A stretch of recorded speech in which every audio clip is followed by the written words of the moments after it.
Now, one thing I noticed about Gurudev, whenever I ask him questions, that he's very broad-minded, and he's very rarely does he cut things in half, like yes, no, black, white, right, wrong.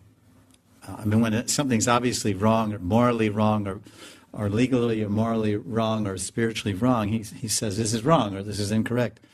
But when it's certain gray areas, he doesn't take a hard line stand, which I've seen generally in most advanced sadhus. They're very, very broad, udar dristi.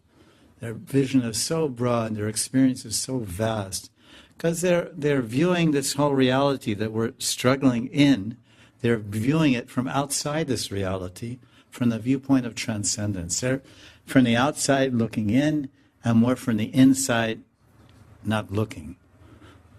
We're inside not seeing, and they're outside looking in. So obviously their vision is different, and their conception is different, and their ideas are different in many ways.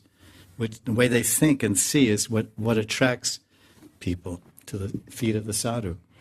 They're transcendentalists. Arjuna asked the same thing in the beginning of Gita. He said, Krishna, you're talking about this Dehinoshmenyatade, there's a soul, there's a body, there's something transcendental, there's something material, aprayam ditastanyam, prakriti meparam. There's the matter, then there's the spirit, and there's atma, and there's the matter, material energy, and there's spiritual energy.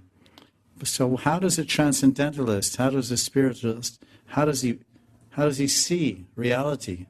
How does he see? How does he feel? How does he touch? How does he sit? He looks like me. He has a nose and ears and body.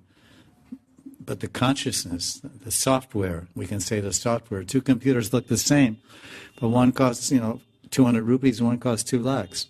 Because what's inside it? And what is the, software and the mechanism?